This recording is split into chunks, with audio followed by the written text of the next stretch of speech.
ogni anno, 1 miliardo, e che aveva tutti i sindaci del Veneto da Drio de Lu, e si andava con un supporto popolare enorme, e a Roma cosa che ha detto di no.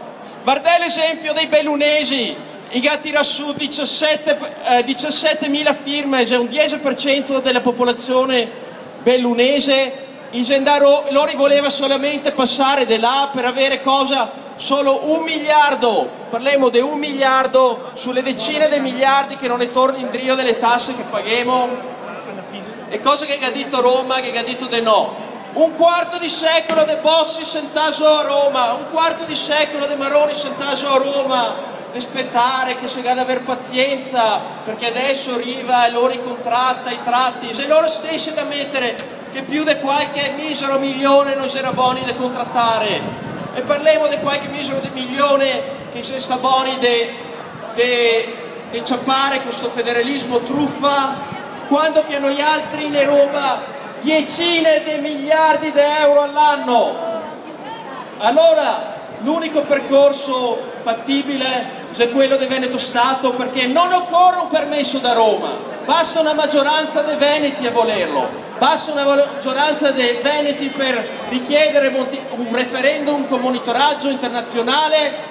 Questa è la legge internazionale che ha sottoscritto anche l'Italia dagli anni 70, è un percorso legale, pacifico, democratico. Il fatto che potremo parlargliene qua in piazza Treviso è la dimostrazione. Quindi che avevamo da scattarci fuori noi altri veneti, e soprattutto qua a Treviso, perché avevamo da volargliela di votare semplicemente per degli amministratori vassalli di un sistema partitocratico italiano, che avevamo da volargliela di votare per degli amministratori provinciali che ammettono loro stessi che loro sono degli umili servitori e che vuole semplicemente amministrare le 4 fregole che lascia i loro paroni su a Roma. Ti puoi anche essere il migliore amministratore di questo mondo, ma se ti lascia 0 risorse non ti puoi amministrare niente. Quindi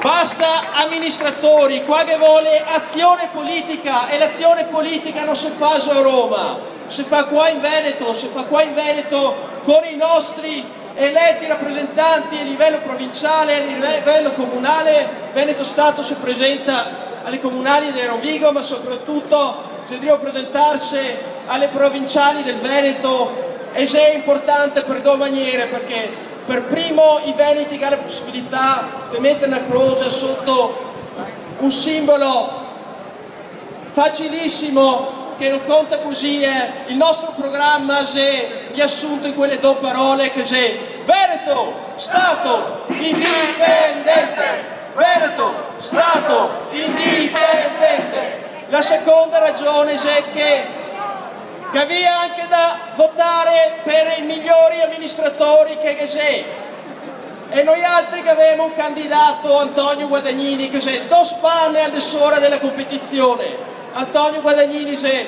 2 spanne non solo in altezza ma anche in qualità come amministratore, perché che vuole idee, non che vuole solo amministratori buoni a far solo che il magna, che vuole amministratori che hanno delle idee. Adesso lascio la parola a Antonio Guadagnini, che potrà parlare con voi altri, perché Veneto Stato è contro le province, ma che ha bisogno di presentarsi alle provinciali per ridurre lo spreco delle province e fare delle giunte fatte da sindaci, perché le province devono essere le province dei municipi, le province dei sindaci, non deve essere un ente in competizione con i comuni, ma deve essere un ente fatto dai comuni. Grazie, Veneto Stato!